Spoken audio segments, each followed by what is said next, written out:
Thanks for tuning in to the Football Talk Squadron. I'm Dutch, and this is our NFL episode. We'll be looking at a recap of Week 15, take a look at some playoff seeding in terms of teams that have been eliminated, some teams that have stamped themselves into the playoffs. We'll also get into a little bit of projecting Week 16. This is being recorded Monday before the Seahawks-Eagles game. I'll talk a little bit about that game more and so the implications from it, but we don't know the score yet, so not going to be able to really talk about the outcome. Before we get into that, though, do our favorite thing, past and present with the players. We'll go present first. So we're looking at a wide receiver, again, from the Kansas City Chiefs. Last week, we looked at Kadarius Toney. This week, we're going to look at Rashee Rice. So working on some hints for the school. Wasn't Power 5 this past year, but will be Power 5 this coming year. It is a historic program in college football for very good reasons and for very bad reasons. So that's sort of your bigger hint with the school. If you don't know it and you need a little bit more time, go ahead and pause, because the answer is SMU, Southern Methodist University out of Texas. So the Mustangs, they were not Power 5. They're going into the ACC this coming year. The really good things they did, really bad things they did. They had a national power horse for many, many years, especially in the 80s. And that led to the really bad thing, which was the first and only time that a university has ever been given the death penalty by the NCAA. They had multiple recruiting violations where they were paying players. The NCAA punished the school, told them to stop, and they continue to do exactly what they had been doing.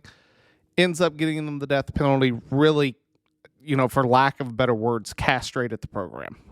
Completely eliminate them from really being in contention for up until, I would say, very recently in terms of just winning football games. They have never regained their potential that they had in the 80s. I mean, you take a look at the big name that came out of SMU, Eric Dickerson. They've had historic players play for their university, especially during that time period before the death penalty. Since then, they've still produced players. However, it's one of those schools that they're just not the school that they used to be. They're going into the ACC this coming year, hopefully with a realignment, and just as college football goes, it ebbs and flows. There's always waves. Maybe one day we'll see SMU get to being a national, championship contender. Who knows? It is one of those schools that after the death penalty, it completely changed them forever and who they are in the national scope. But I thought it was a good school, good player to look at, especially something that maybe not a lot of people know. Now we'll go past. And for the past, we're going to go back to the 80s. And you'll see why I'm doing this here in a second. But our 80s player. So the university was Tennessee State. Played for the Bears, the Niners, the Colts, and then the Eagles. He's a two-time Super Bowl champ. And in one of those Super Bowls was Super Bowl MVP.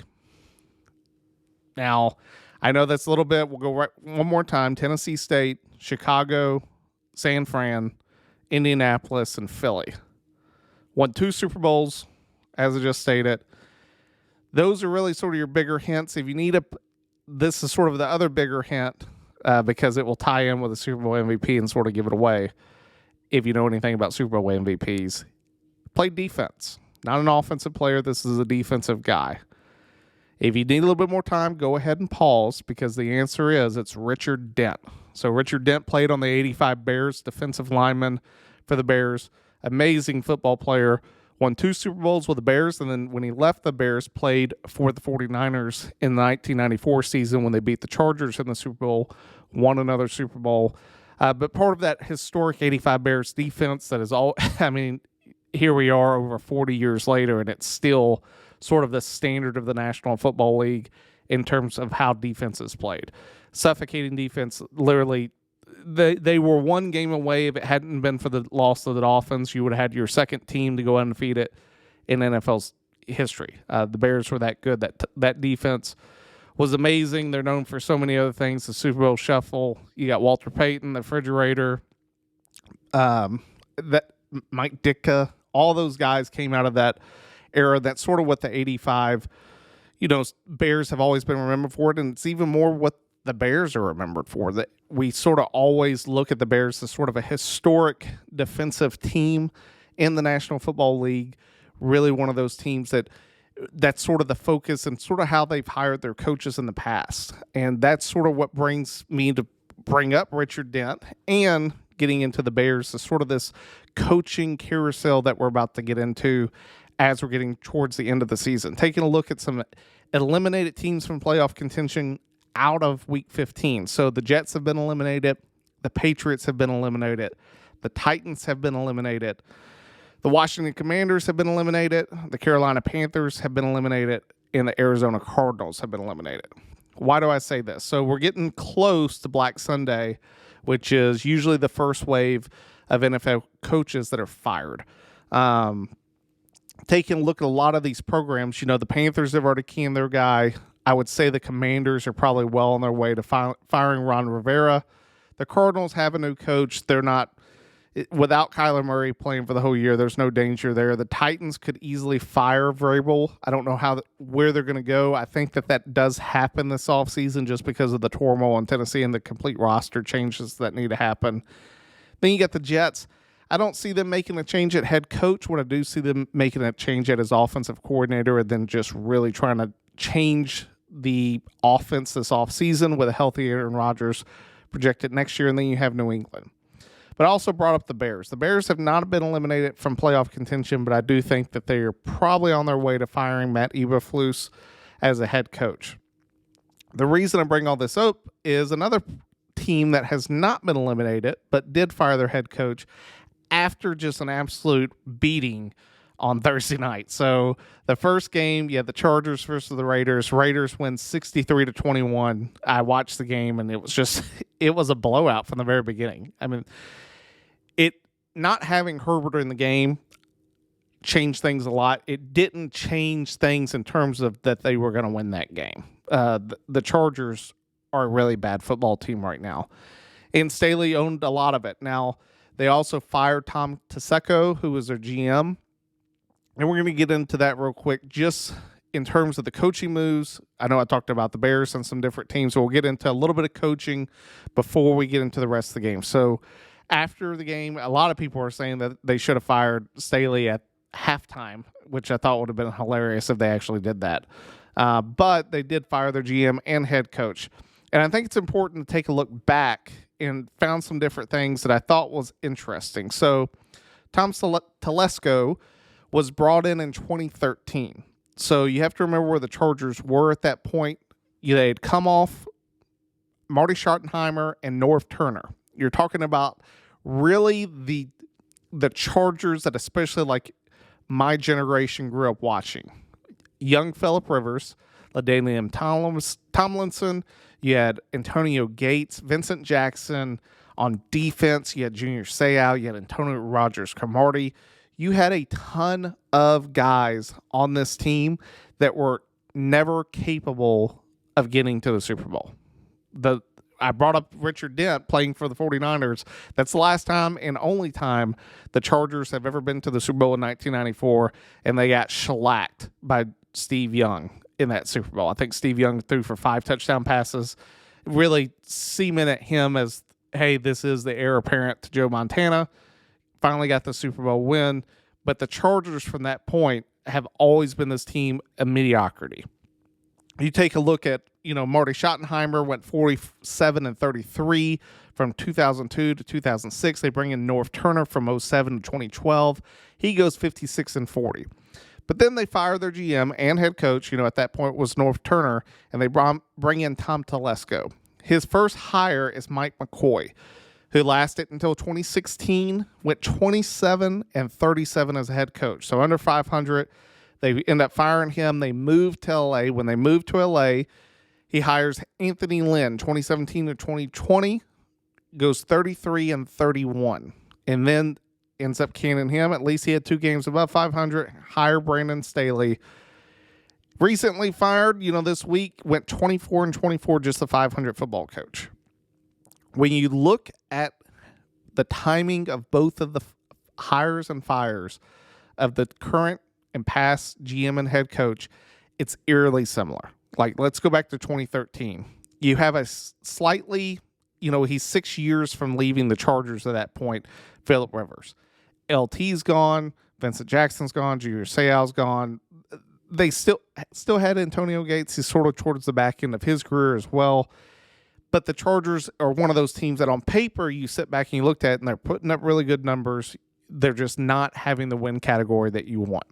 Now take a look at this year's Chargers. You got a Herbert that's going into now I think his 5th year. And he's a lot younger than Phillip Rivers. But let's take a look at the rest of the offense. Like his wide receivers, I'd almost say sort of like Vincent Jackson. Keenan Allen's up there in age. They drafted in 2013. He's a 10-year vet. They got Mike Williams, who really can't stay healthy. Super young wide receiver, and Quentin Johnston, who is sort of like Kadarius Toney in the fact that he can't catch a football. And then tight end, they used to have Hunter Henry. Right now, they really don't have. They have Everett, but they really don't have a tight end that you sit back and you go, "Hey, this is our guy. This is who we're going to go with." Then you sit back and you look at the position of defense. They have Khalil Mack and Joey Bosa. And they have Derwin James, but in terms of them really having a complete roster, no. They have some big names, just like they did in the early 2000s, but they're not equating that in wins. The reason I bring all this up is to say what the Chargers do from here is really difficult for whoever they hire. And the reason for that is next year, the Chargers are second from last in cap space in the NFL. They're only in front of the New Orleans Saints. The Chargers next year are minus $48 million in the hole. You take a look at them next year, Austin Eckler's gone. He's on the final year of his deal. I don't see him being brought back. He requested a trade in the offseason. They didn't, no one wanted to trade for him.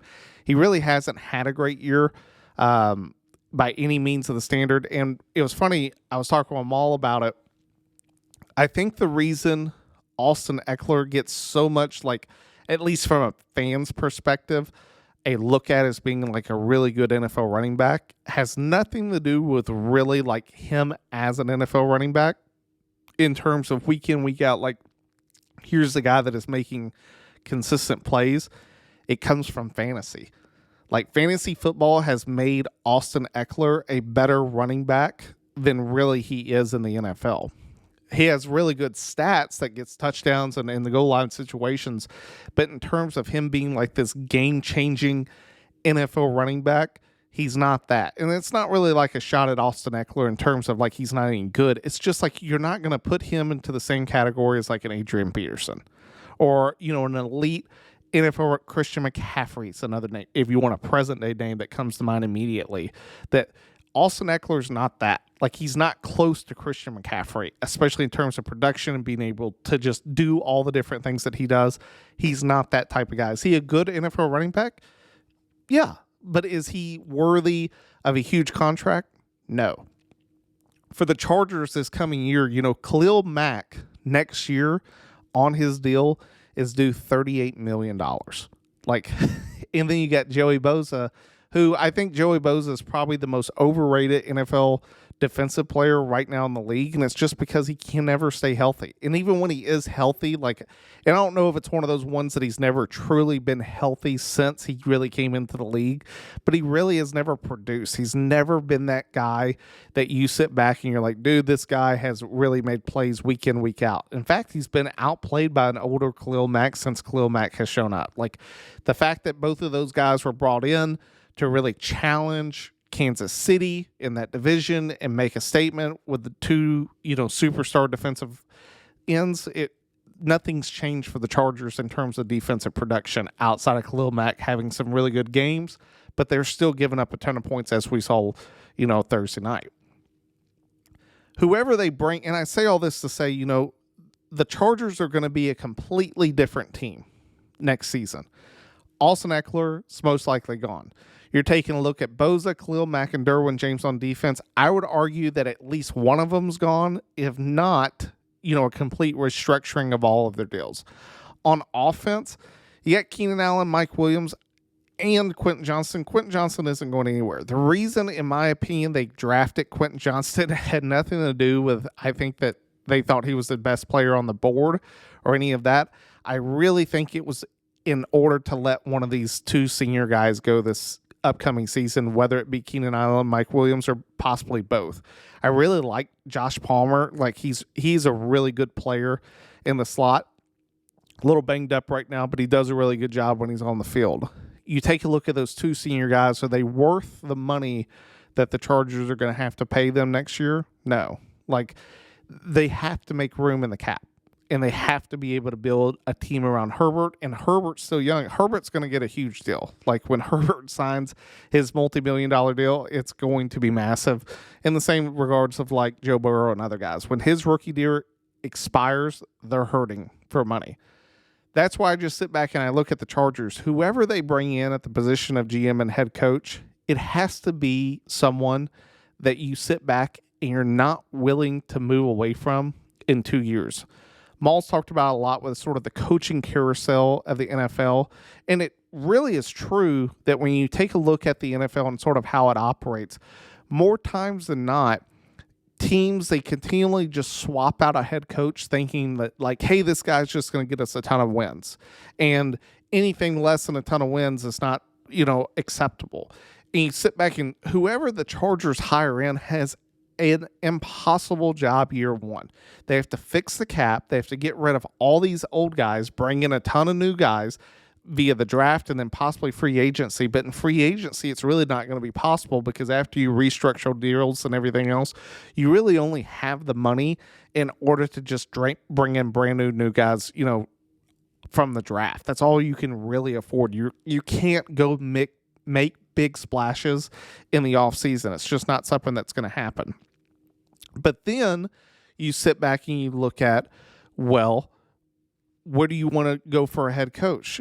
How do you hire that guy? What's your goal? For me, if I'm the Chargers, what I'm trying to do is I'm trying to bring in someone that makes Herbert even better. And what I mean by that is I think Herbert is one of the elite quarterbacks in the NFL right now. Like, I sit back, and we've said his name plenty of times on the show, Eric Bellamy. Like, you sit back and you want to build a core nucleus around Herbert. You have your guy at quarterback. Like, you have your franchise quarterback. There's not a question in that. No one's sitting back going, is Herbert going to be the guy?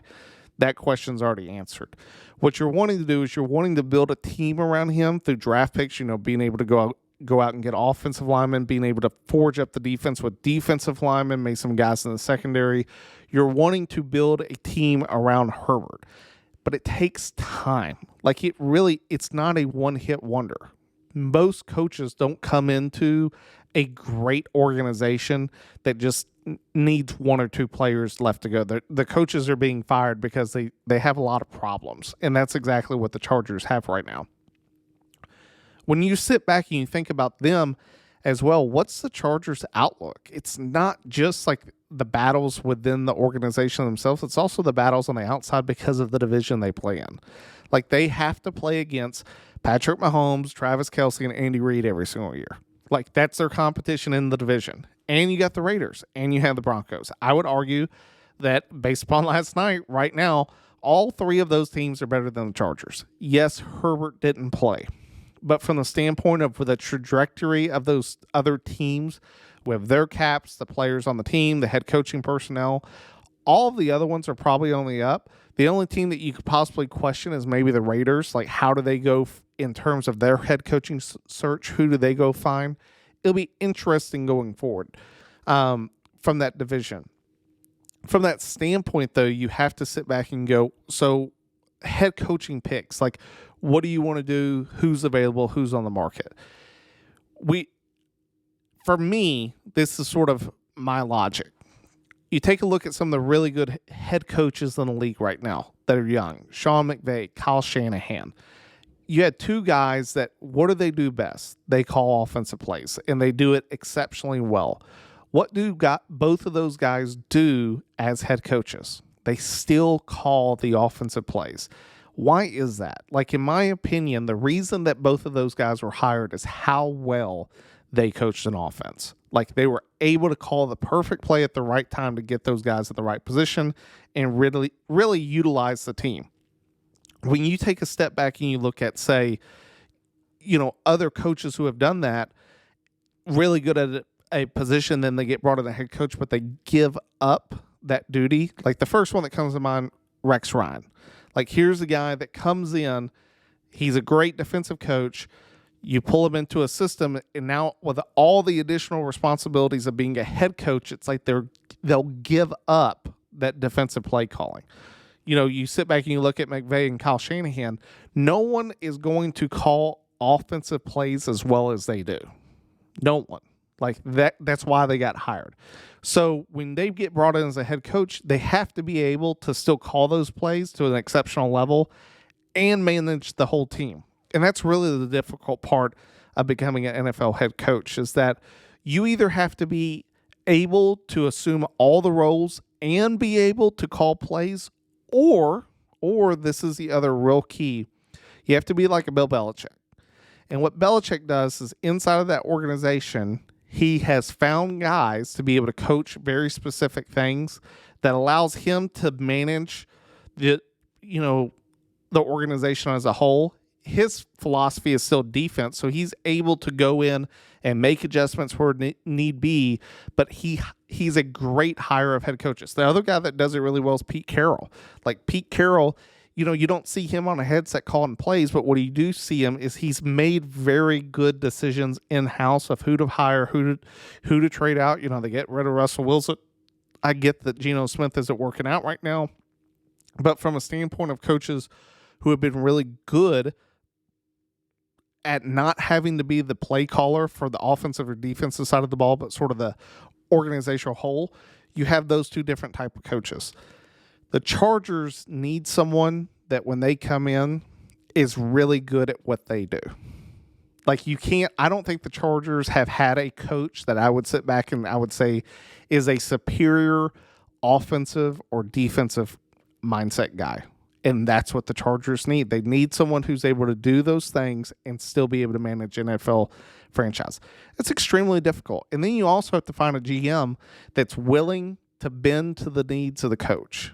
The GM's the guy that at the end of the day is going to make the decision on what players they draft. The coach, sort of the famous Parcells, quote of, if you're going to be the chef, you need to let me buy the groceries too.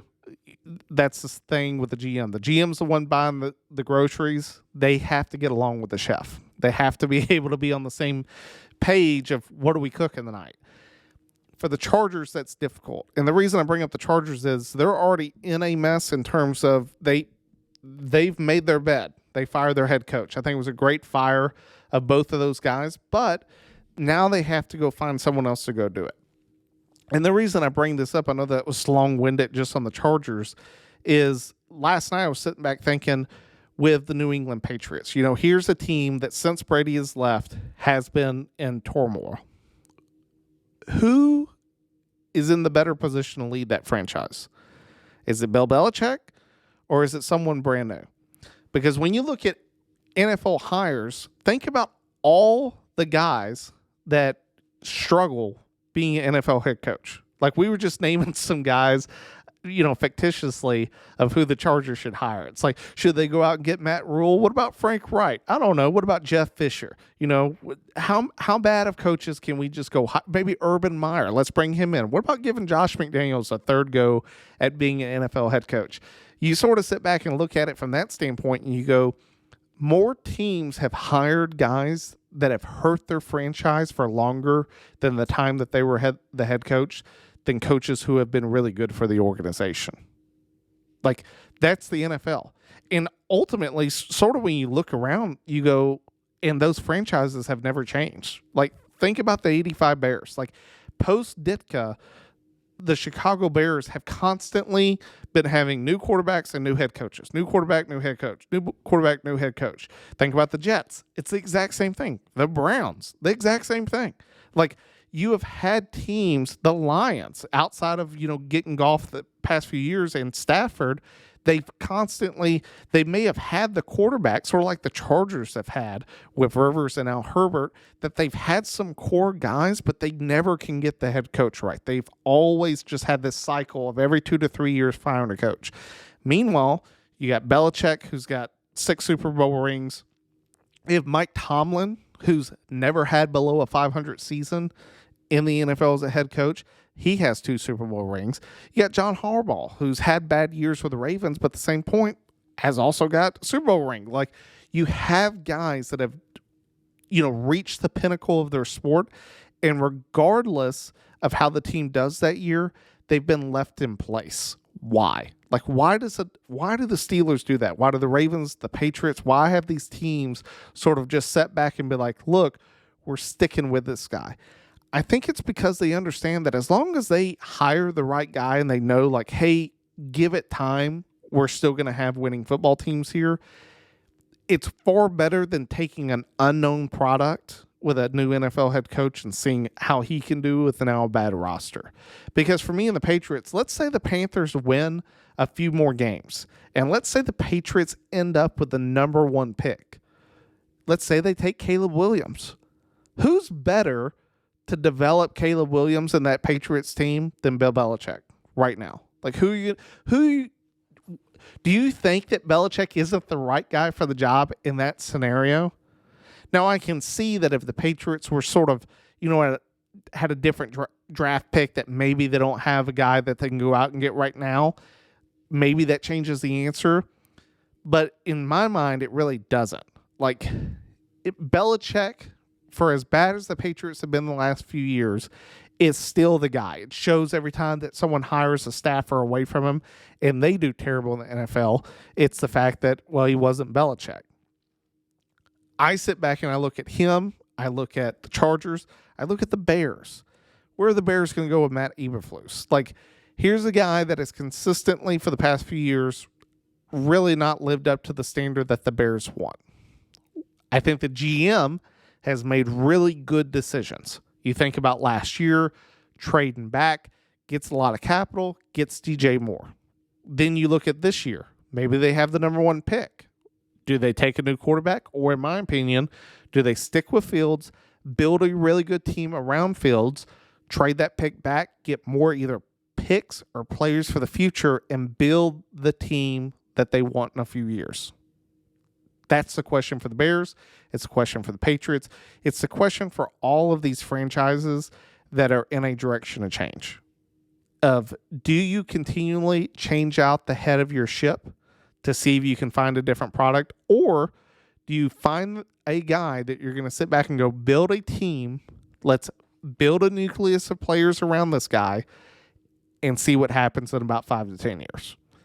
That's ultimately the answer. That has paid off more for teams than firing head coaches. The only team that recently won a Super Bowl, fired a head coach, and then got back to the Super Bowl that didn't win is the Eagles. And I sort of like that one as a head scratcher for me. And it's one that I really want to know the answer to in terms of why was Doug Peterson fired.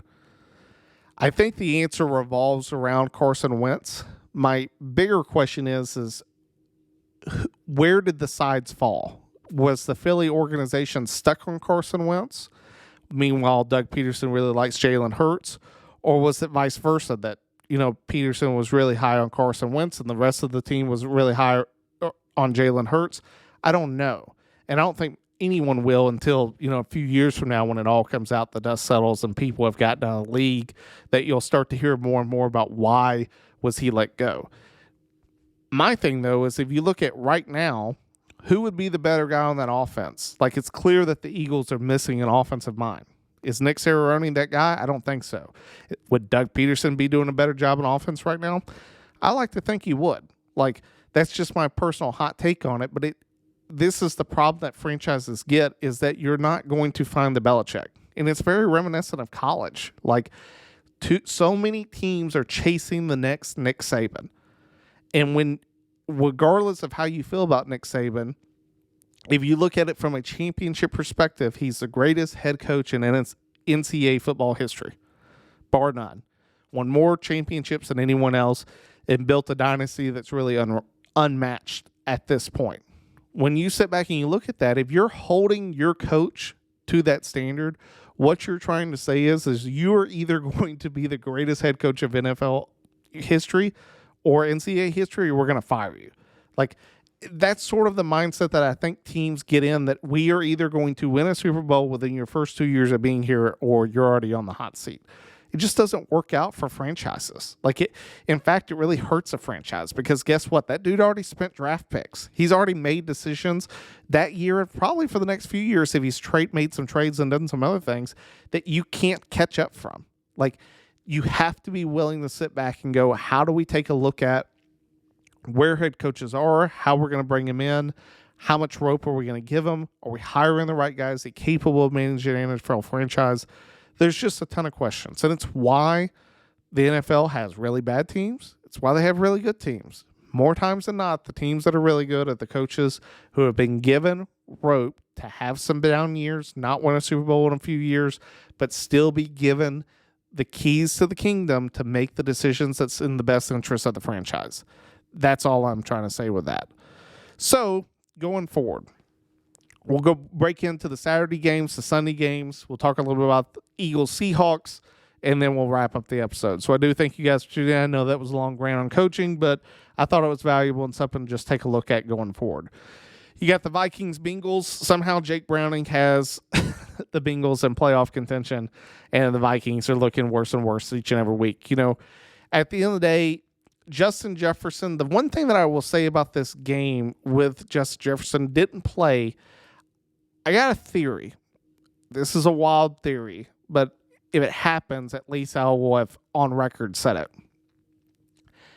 I have this feeling that the Bengals are going to secure Jamar Chase. They have Burrow on contract. They're going to let Higgins and Boyd go. They're going to go test the market. Higgins, I can see him going to a team like the Panthers, someone that wants the number one receiver. Someone will pay Boyd more money than he's actually worth. That's not really a shot at Boyd. That's just sort of how NFL free agency works, and both of those players are going to be gone. Jefferson's coming up on a contract. Kirk Cousins is coming towards the end of his career. Who knows how he's going to come back? I think it's sort of obvious that Jefferson wants out. I think he ends up in Cincinnati. I just sort of had this feeling, especially after he wore the LSU shirt of him, Burrow, and Chase. I think that you get paid, not maybe top dollar, but still really good money, but you get to go play with the guys you played with in college. You know how good you were. I think that's a real possibility. And I know it's never happened, at least in my mindset in the NFL, that you've had two of the number one guys in the NFL play on the same team, like two superstars, mainly because no one's really willing to take the pay cut to make that happen. Do I think that all three guys may come together and, shift some money around in order to make that happen? 100%. 100%. I can see that happening. It's just the way they interact. I'm calling it now that I think Justin Jefferson ends up on the Bengals here after his rookie contract's up. They may franchise tag him, do some other things, but I'm starting to get the feeling that I think Jefferson definitely wants out of Minnesota. I think he wants to go play with Joe Burrow and Jamar Chase in Cincinnati. That's my hot take. The Vikings are still not out of playoff contention. Where they have to do is they have to beat the Lions. I doubted the Lions going in. They have the Saturday night game against the Broncos. I picked the Broncos. I was not high on the Lions. They have struggled the past few weeks, especially throwing the football. Jared Goff has turned the ball over more the past few weeks than even Dak Prescott has at his highest, but then Dak Prescott showed him up against the Bills. So you sit back and you look at where the Vikings are.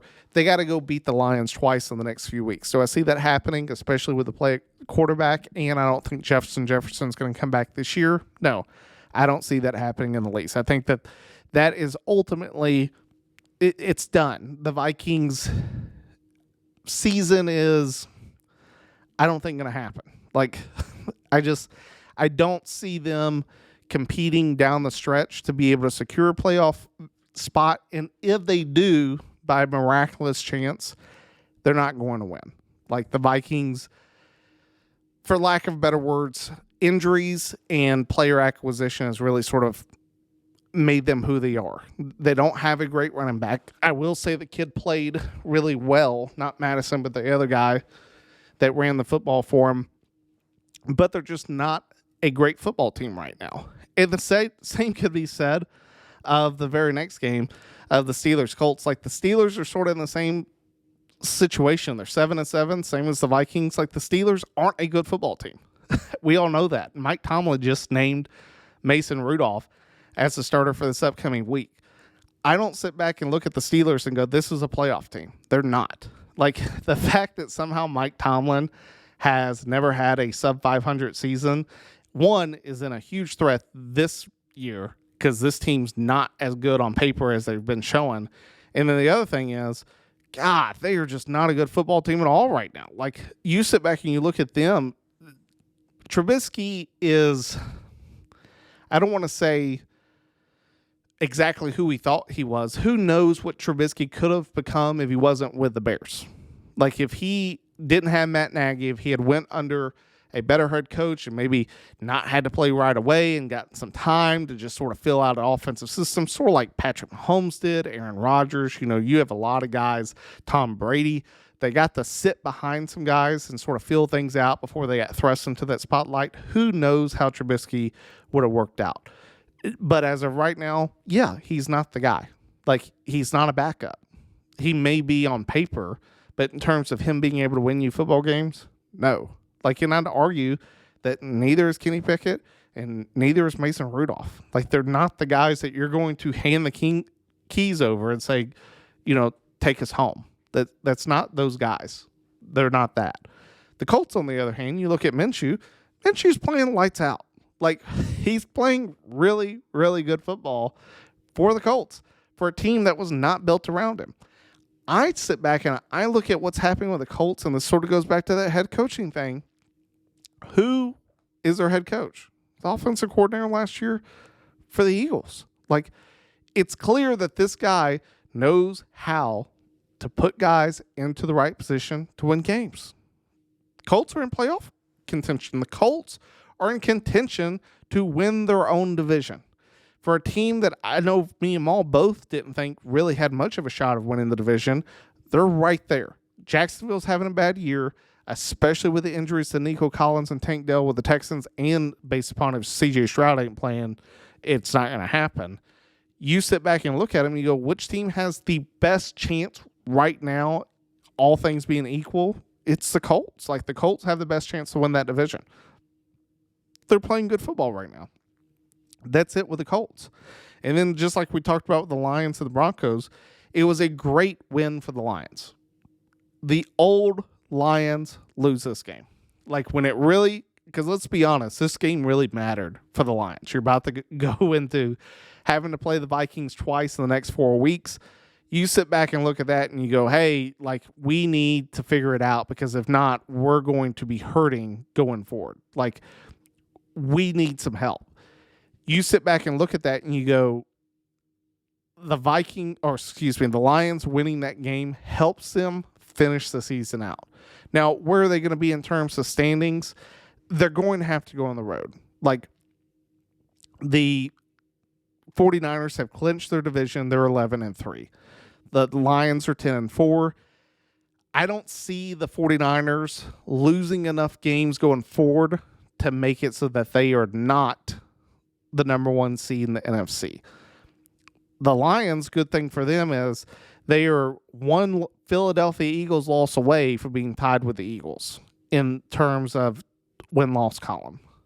That helps them with seeding. Like, it would be better if the Lions did not have to go on the road if they had to play the Eagles in the round 2. That's what I'm trying to get at. Like, it's better for a team.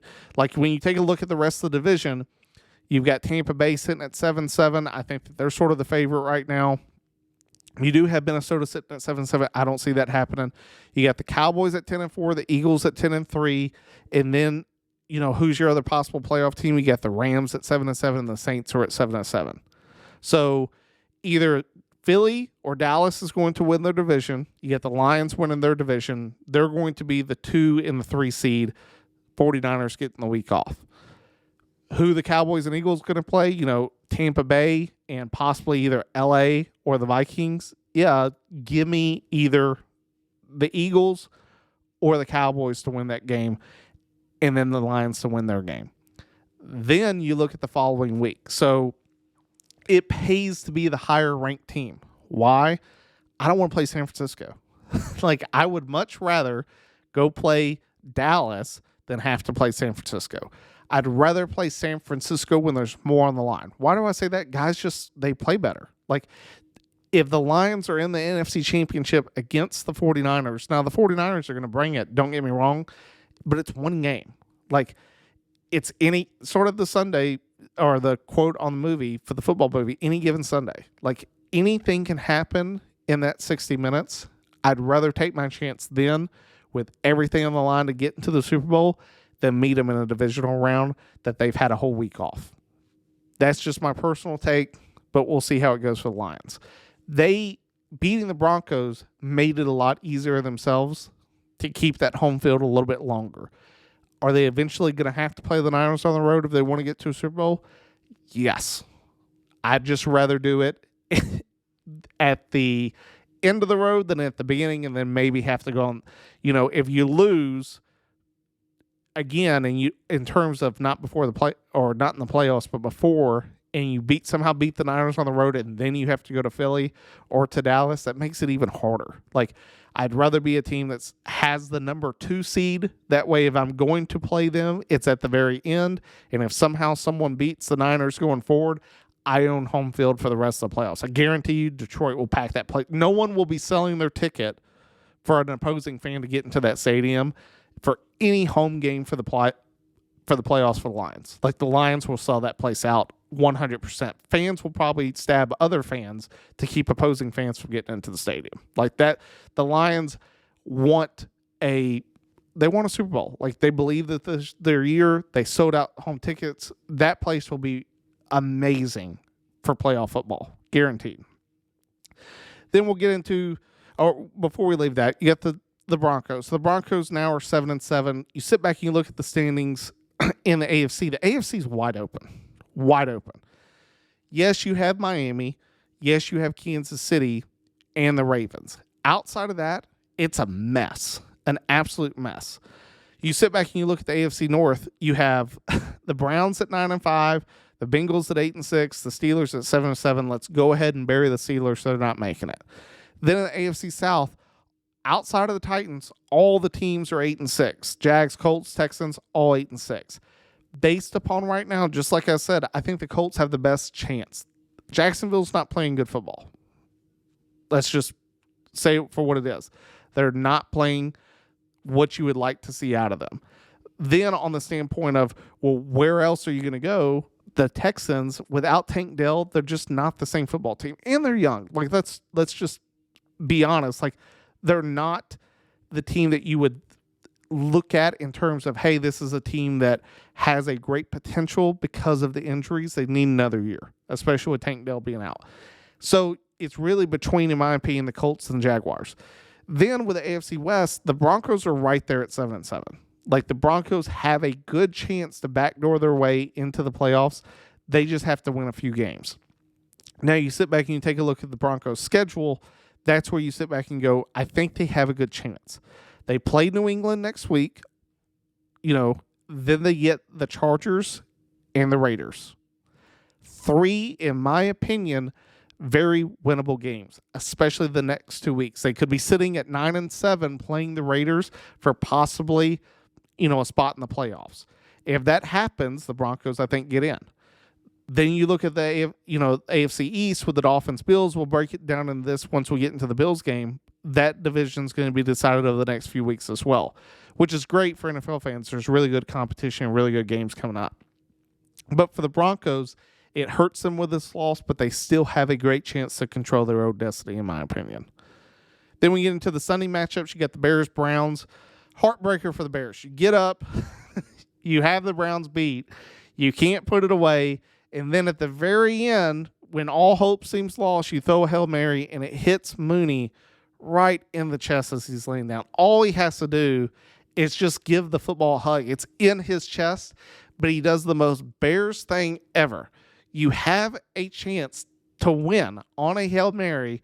The ball is in your hands, and somehow it goes from being in your hands to deflected up. You kick it up in the air and it gets picked off. Like, if that's not the most Bears way to end a game, I don't know what is. Like, that's the Bears of who they are right now.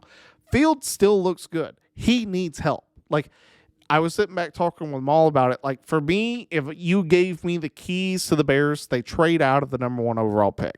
Go get some draft picks. Go help yourself out for the future. Do that. Trade back, get an offensive lineman, and then, depending on where you trade back, like if you trade back to the number 2 or number 3 position in the draft, if Marvin Harrison Jr. is there, take him. If he's not there, take an offensive lineman. Shore up the offensive line with either of your first 2 picks. The other of your first 2 picks, get Fields some help. Whether it be Brock Bowers or Marvin Harrison Jr., take one of those guys.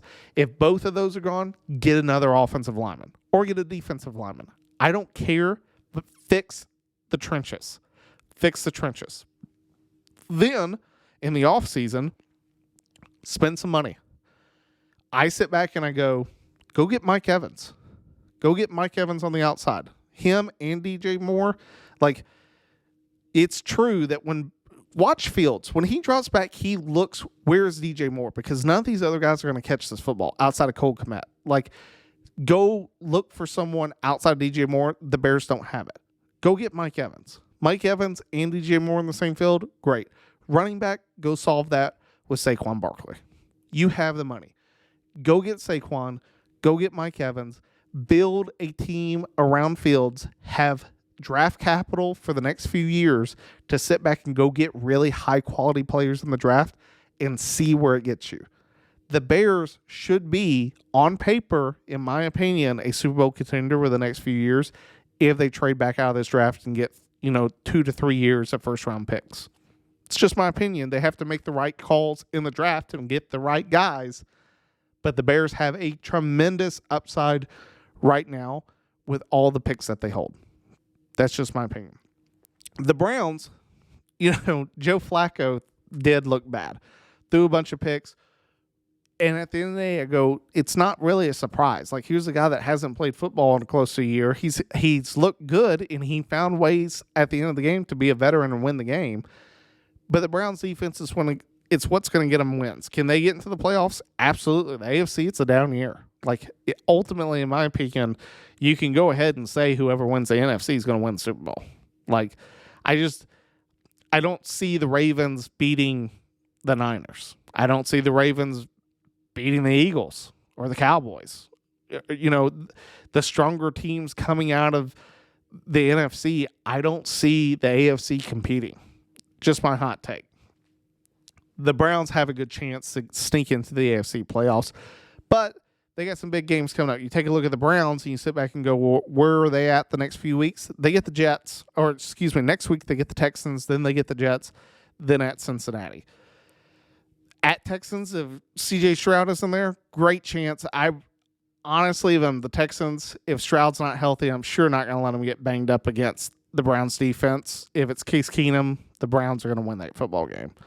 You look at the Jets have given up on the season. It showed yesterday against the Dolphins. Like, it's over. Like, the dreams that they had for the season are gone.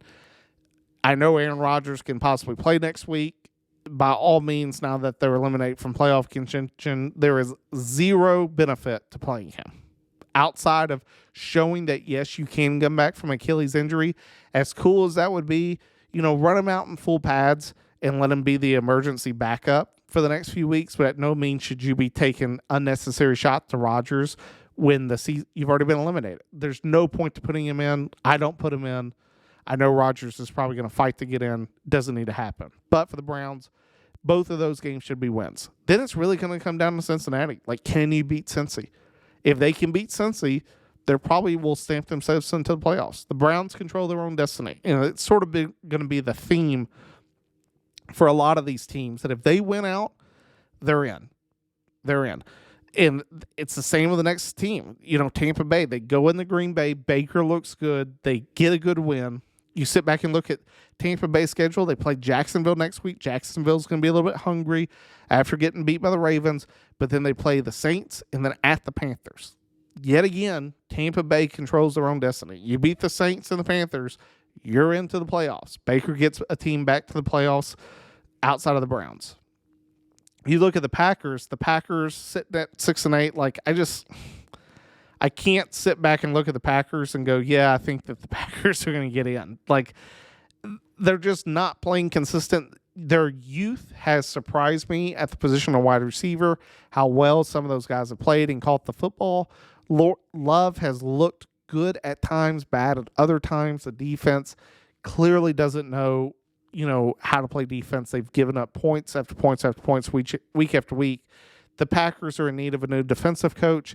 They need some more defensive players, which spells trouble for Love because that's probably where they'll spend their first round pick next year. But from that standpoint, like, I don't see the Packers making the playoffs, but for the Bucs, yeah, I can see them making the playoffs. Then you have the battles of who should actually be wearing the Houston Oilers uniforms. Should it be the Texans or should it be the Titans?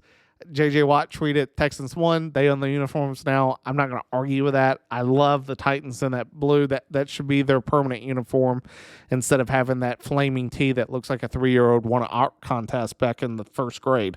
Like, the Texans got a great win, but at no point did you sit back and say the Texans deserved to win that football game. The Titans had it won. Titans just gave it away, which I think is sort of the big thing under Vrabel is Vrabel has had teams, had the number one seed in the AFC and blew it. Like, the Titans, more times than not, have not found ways to win big games. They found ways to lose games under Vrabel, which is surprising. Either the Titans really just show up throughout the game and never let a team in, or if there's any blood in the water, that other team wins. Like, the Titans really have a hard time closing close football games. They're just not that team. They've never been that team under Vrabel of when the score is close in the fourth quarter, you sit back and you look at the Titans and go, this team's going to win this game. That's not the Titans. There's a tremendous amount of doubt. I think Vrabel's done at the end of the year. Titans are losing Henry. From a defensive perspective, they only have Jeffrey Simmons. There's just no one on the Titans that you sit back and go, hey, this is a team of the future.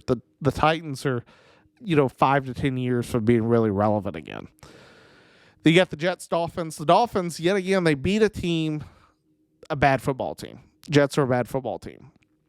For the Dolphins, they are in a very precarious situation in terms of the division. So let's look at who the Dolphins play in the following weeks. And this is why I say they're in a precarious position. They have to play Dallas at home, which they get Dallas on the road, and Dallas, as they proved yesterday, are not a good football team when they have to play on the road. They have to go to Baltimore, and then they play Buffalo at home, a team that already beat them once this year. Why do I bring this up? So the Bills have to win out if they want a chance at the division. The Bills, they play at the Chargers next week, should win that game. Then they play New England, should win that game, and then at the Dolphins. So there's a good chance that the Bills go undefeated. Before they play the Dolphins, they need the Dolphins to either drop the game to Dallas or drop the game to the Ravens, which I think is a very real possibility that not that they just drop one, but they drop both of those games. The Dolphins have not shown up when it matters against good football teams. If the Dolphins lose either one of those games and then lose to the Bills and the Bills win out for the rest of the season, the Bills win the division. Clean cut. I think that happens. I think the Bills win out.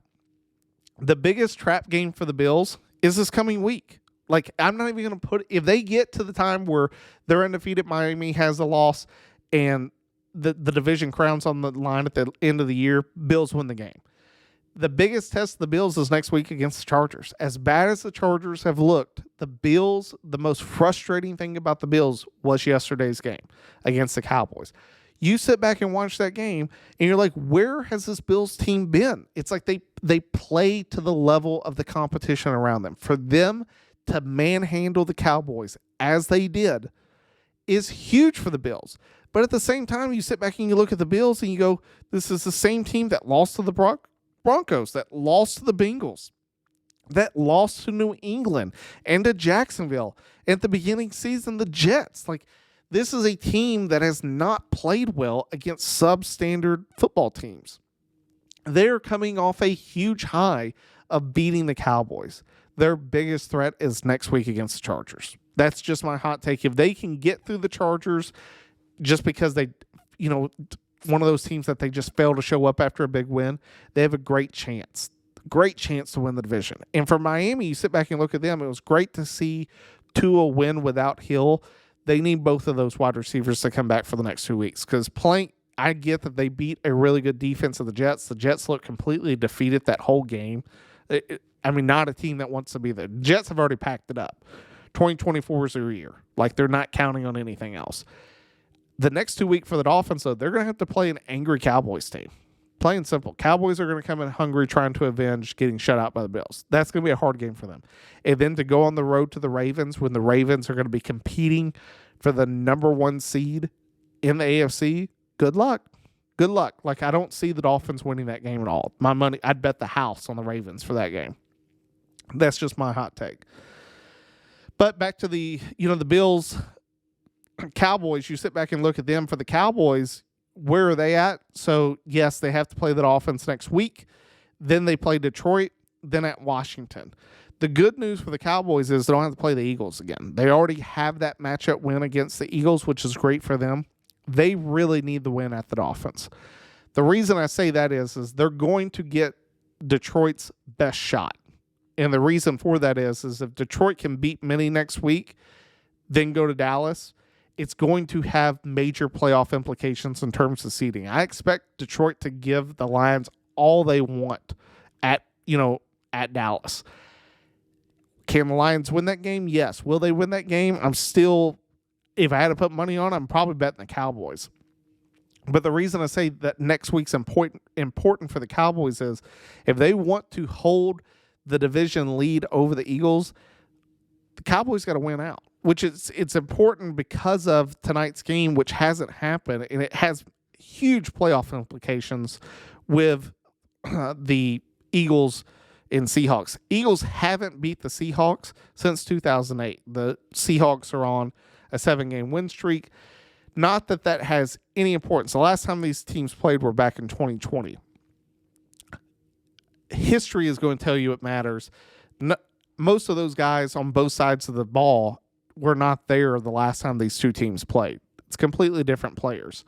However, from that standpoint, the Eagles need the win to keep the chase for the division crown in the NFC East. If they stumble at all, it really cements the Cowboys as winning the division. They have to win out. The Cowboys are on the same path of having to win out. Who has the tougher schedule? In my opinion, it's the Cowboys. Like, them having to play, sitting there looking at the Dolphins, that's a tough schedule. You sit back and you look at Philly. Philly has to play the Giants twice and the Cardinals. Like, the Eagles should win out after this week. Their biggest test is tonight against Seattle. After that, the Eagles should have the driver's seat to the division if the Cowboys can stumble against the Dolphins next week. Then you sit back and you look at, the Bills, just talked about them. I think the Bills, this is showing to be a team. I predicted in the offseason, before the season began, that I think that this is the team that can beat the Chiefs. And I still believe that. Like, the Chiefs are not playing good football right now. The Chiefs look bad. And I think everyone knows it. No one's willing to bet against the Chiefs because they have Mahomes and Kelsey and Andy Reid. But in terms of, are they one of the more dominant teams in football right now? No, they're sort of backpedaling their way into the playoffs. They just have so much of a divisional lead that they'll still get into the playoffs, but it's not a team that you sit back and you're really fearing as in years past. That was like, hey, if the Chiefs are there, the Chiefs are probably going to win. It's one that the money line may be on the Chiefs, but it's not going to be by a lot. That's sort of the Chiefs team that I'm seeing right now. And it showed up when they played the Patriots this week. I mean, 27-17, it was a At no point did the Patriots really show that they had a hold in that game. There were times that it was sort of precarious for the Chiefs in that game. It was more just the turnovers that happened. I mean, the Chiefs are, and probably should, bench Tony. Like, Tony has tremendous speed, but he can't catch a football. It has shown up time and time again. It started back in the combine. Like, he was dropping balls on the combine, and he has become more of a liability than he has, a benefit for the Chiefs. The problem is there's no one else for the Chiefs to go to. Like, as much as I'd love to sit back and go, yeah, bench him, it's like, well, who are you going to put out there? They don't have anybody. Like, this is the problem with the Chiefs. They don't have go-to wide receivers. Rashid Rice has played really well. Has he played? For me, Rashid Rice would be a great slot guy. Like, Rashid Rice is their Kadarius Toney. That's the guy you want in the slot. You want other guys like they had last year with Sammy Watkins and Juju, or having a Tyreek Hill. Those superstars, having that number one guy on the outside allows Rashid Rice to get the matchups that you want. They don't have that. Rashid still shines despite not having those favorable matchups, but the Chiefs don't have anybody else. That's the issue. The Patriots, on the other hand, we talked about Belichick sort of ad nauseum. The Patriots are done with both of their quarterbacks. Mac Jones and Ben Zappi have already been sent to the guillotine. They just don't know it yet. They're done. It's the last year they're ever going to put on a Patriots uniform. Where the Patriots go from here, I mean, the roster is a mess. However, if you sit back and you told me that, hey, the Patriots are going to draft Caleb Williams, I'd go, oh, well, we'll see. Like, that would be a huge success for the Patriots. If they can somehow secure the number one seed, whether it's either by default, which would be the best means of the Patriots don't have to give up any draft picks, or they trade up. For me, I sit back and look at the Patriots, and that'd be my answer. Like, give them 3 first-rounders to move up. The Patriots have typically not had great success in the early rounds with drafting guys, especially on the offensive side of the football in early rounds. Trade those picks. Get rid of them. Take a guy that you want with the number one pick, Caleb Williams. Get your franchise quarterback back, which is what Belichick wants, and let them play it out. Give the keys to Belichick and let him take over. That'd be my opinion. We'll see what happens. The next game we'll talk about is the Giants Saints. Diamond DeVito, he took a shot, sort of faked it, then got pulled out of the game, and the Giants never really had a chance. The Saints is one of these teams that, yes, they beat the Giants. The Saints are sitting at 7-7, but I don't think anyone looks at the Saints. The Saints sort of remind me of the Chiefs in terms of it's not a team that you look at, or maybe the Chiefs is a terrible example. Let me take that back. The Saints are the Steelers. That's a better comparison. They are a team that on paper is 7-7, but in reality is a far worse football team than 7-7. The Saints have a ton of problems. And as I talked about with the Chargers, the Saints going into this offseason have the worst cap in all of the NFL next year. This is the last year of the Saints. You're going to see the Saints like they are. Kamara's probably going to be on the market. They're going to make major moves across the board. The Saints will not look the same next year because of the cap. And based upon how they're playing under this much money right now, they're doing a terrible job. Speaking of terrible jobs, Arthur Smith and the Falcons. Can we fire this man already? To lose to the Panthers is horrific. Desmond Ridder threw some horrendous passes during that game that really cost the Falcons. I mean, the Panthers more times than not had the ball with a position to get, some points, just couldn't make it happen. And then finally at the end, it was almost like the Panthers kept trying to let the Falcons win the game, and the Falcons kept being like, no, we don't want to win it. Maybe you win it. And finally the Panthers were like, we'll win it. Like, goodness sakes, we tried to give you this game this whole time, and you didn't want it. Good win for the Panthers. Bryce Young shows that he can make throws. Like, is Bryce Young playing bad right now in a bunch of games? Yes.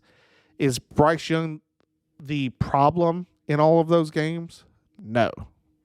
That offensive line is bad. Those wide receivers, awful. None of them are getting separation. Most of them can't even catch. Really, the only one that really can catch as Adam Thielen. He's just about 5 years past his prime.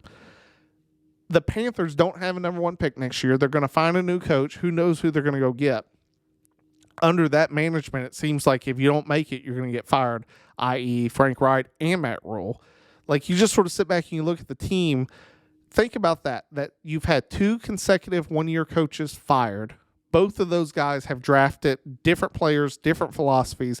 This is the exact product that you get. This is why when you give a coach a super short leash, it messes you up for future years. Like, you sit back, whoever that new coach is doesn't have a first-round pick this coming year.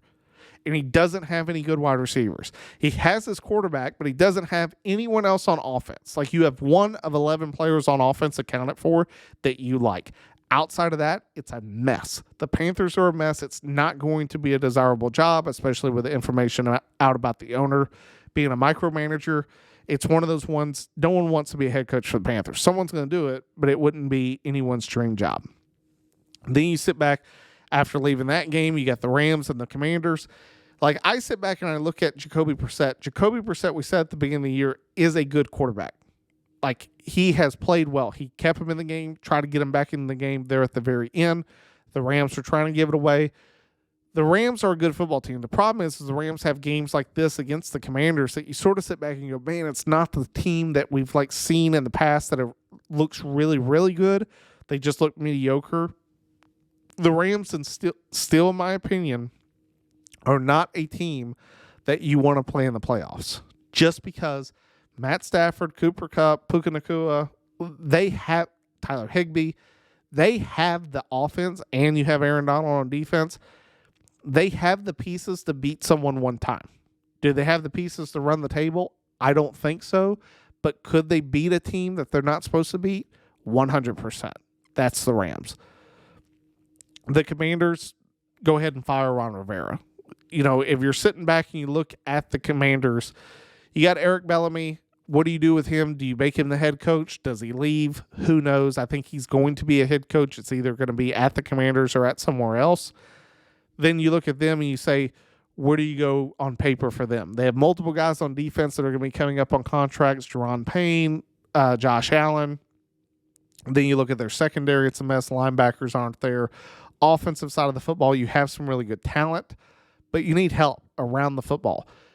Are they going to do that in the draft? Possibly. The issue is being 4-10, you'll get one high draft pick, but that's it. Like, they need a lot more help than one pick is going to do for them in the draft. Can they convince guys to come play for them? You still got to play the Eagles and the Cowboys every year. It's a hard road to hoe for the Commanders going forward. It's difficult. Same with the Cardinals. Like, they got spanked by the 49ers just yesterday. The Cardinals are in sort of a very similar situation to the Bears. You have, for the Cardinals, it's a one-year head coach compared to Eberflus, who's been there for a few years. You have a quarterback in both situations that I think both teams like, but they're not enamored with. Like, Murray has shown signs that he's been really good, just like Fields, but he's also shown some really bad signs. If the Cardinals are sitting there with a first-round pick that you have the position to take, you know, either Williams or Caleb May or Marvin Harrison Jr., who are you going to go take? For me, it's Marvin Harrison Jr. Like, go get the pieces around you to help. Like, or go get another offensive lineman. Like, for me, I think that offensive linemen and defensive linemen are such, like, negatively viewed picks in the draft, but they are what make a team so much better. If you continually pick quarterbacks, that quarterback is always going to have to deal with some second-rate lineman that isn't as good as you want at that position of offensive guard. And it's because you sacrifice that position to try your hand again at quarterback. Like, I'll go back to the Titans real quick. Titans have Tannehill. Tannehill's not working out. They go draft Malik Willis, and then they go get Will Levis last year. And it's not really shots at those guys, but it's more about saying, who could they have gotten with those picks? Like, could they have gotten another tackle? You know, could they have gotten another guard? Could they have gotten some more guys on defense to help them out? All the guys that were left in the draft that you chose to take another quarterback after doing it the following year, like, you sit back and you go, that's why teams suck. Like, that's why they get into a position that they can't win these games. It's because they have mismanaged their draft picks by drafting guys they didn't need to draft. Like, build a nucleus. Go build up the trenches. Go get your specialty players. Make it so that if your quarterback's not playing well, you can go out and get a veteran. Go out and get a Jacoby Brissett for a year. Go out and get someone else. Or, you know what's best? Just tank. Have a terrible 1 year and be like, hey, well, our team's young. We'll bring everybody back and we'll get a brand new quarterback in the draft and we'll make it what it is. Or make a big free agency, trade, and not free agency, but a trade and go get your quarterback. Do one of those two things, but you can't expect to just bring in someone and for them to fix all your problems. Like Bryce Young. Bryce Young doesn't play guard or tackle or often, center. He also doesn't play wide receiver. He plays quarterback. You can't think that he is going to make all those positions better because he's a number one overall pick. Can't do it. It's the same with wherever Caleb Williams goes this offseason. It's not going to make that team tremendously better at all the other positions. He may be able to throw the football great. Same with Patrick Mahomes. Patrick Mahomes can throw the football great. It doesn't do him any favors that Kadarius Toney can't catch the football. Like, that's the point. You have to get guys around guys to help them be the superstars that they are. You can't expect the superstars to fix all the other problems on the team. As well as Patrick Mahomes throws the ball, he can't make those guys catch it. Plain and simple. For the 49ers, they are on a warpath to the Super Bowl. A complete and utter dominant warpath to the Super Bowl. Will they get beat again? I don't know. And honestly, I don't think so. They're sitting there at 11-3. You think about who they beat this year in the Cowboys and the Eagles in dominant fashions. Those three losses, like those are the things that people are going to talk about. You lose to Cleveland, you lose to Minnie, and you lose to Cincinnati. All three of those games shouldn't have lost to. Were the big things that happened in those games? You had Brock Purdy going down with a concussion. Probably shouldn't have played. Then you have Debo, Trent Williams, Christian McCaffrey, guys being hurt, not playing, cost them a few games. But since that Bengals game, just listen to the scores. Jacksonville, 34-3. Tampa Bay, 27-14. Seattle, 31-13. Philly, 42-19. Seattle, 28-16. Arizona, 45-29. Next week's a huge game. Huge game. Baltimore. Like, that will be primetime football. I'll be there. I'm going to love every second of them playing the Ravens. Then they play the Commanders and then the Rams. They still have a hard schedule. Do they win out? Yes. Like, Baltimore did not strike me as a team last night against Jacksonville that's going to beat the 49ers. I can sort of see the 49ers controlling them like they did the Cowboys and like they did the Eagles. I really think that San Francisco is going to put on a pretty good flex and embarrass Baltimore on the national stage. I think they'll murder the Commanders. The game that if they're going to drop will be against the Rams for two reasons. One, divisional opponent, Rams have always played them well. The second one is that if at that point they have locked up the number one seed, they won't play anyone. They will let the Rams win the game and maybe backdoor the Rams into the playoffs for the pure point of not getting a starter hurt. I can see them dropping the game to the Rams. Will that happen? I don't know, but if I had to bet on it, that's sort of where my money would be put right now. That sort of wraps up the games that have happened. Then you got we'll talk one last game, which was the Ravens and the Jags. It's the Jags are props to Maul. Maul, I still remember him sitting down in the living room and when he said that he was like, I got a hot take. Trevor Lawrence is just mid. Like, it's the first time I had heard it. A lot of people have been saying it since then, but he was the first one to call it on the episode.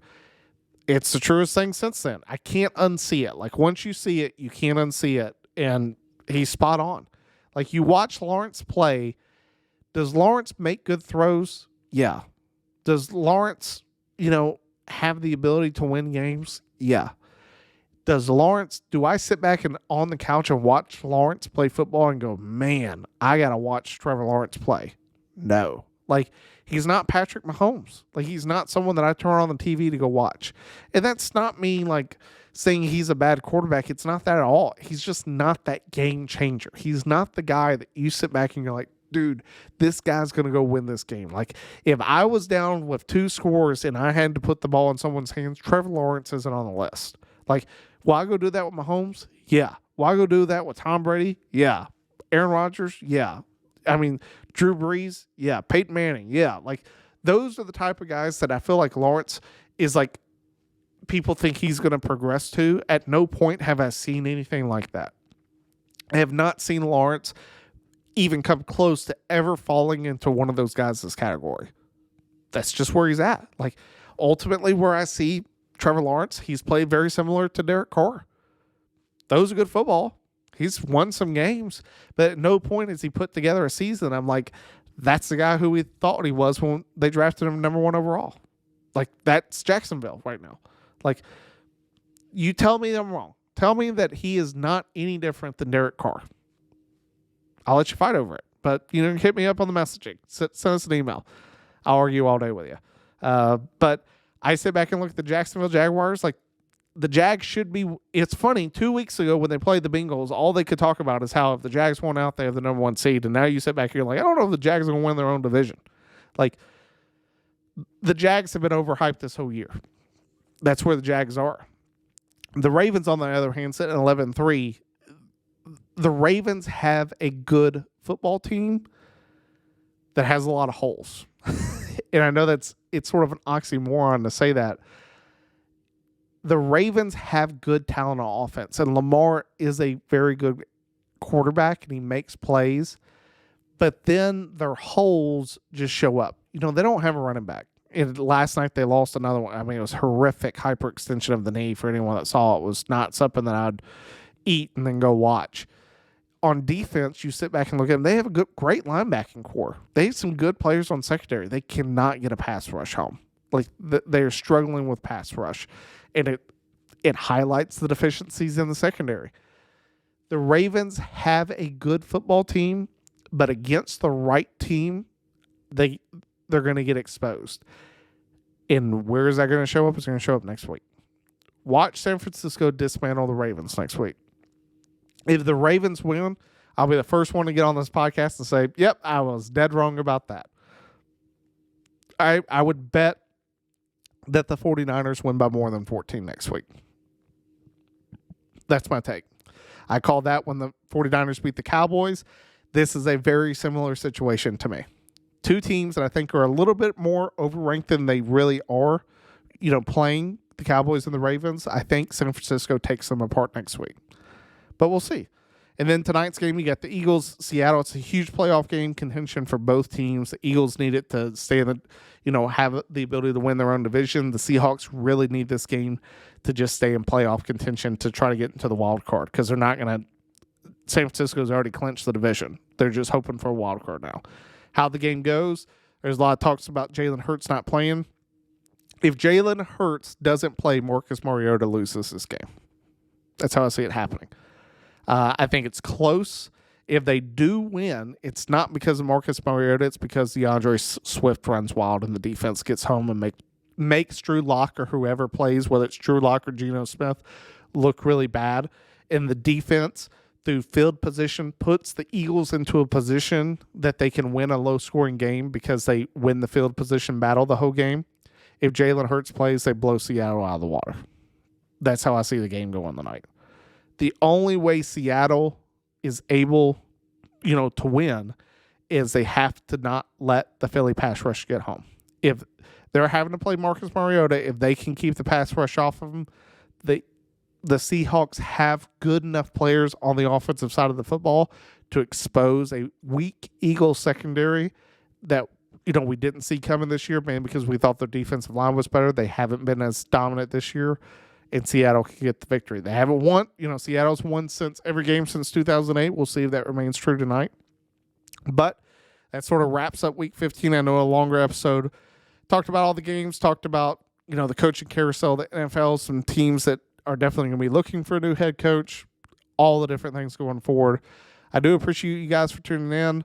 what you can expect of us going forward. We'll continue to do a week episode, week in, week out of the NFL games.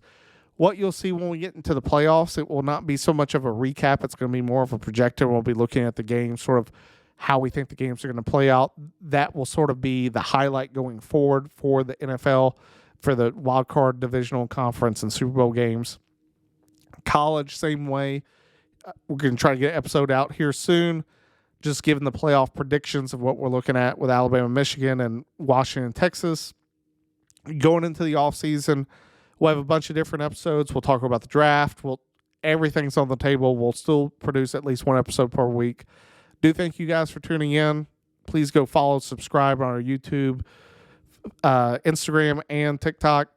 We have Apple Podcasts and Spotify as well. Do thank you guys for tuning in. Go to our website, footballtalksquadron.com. Reach out to us.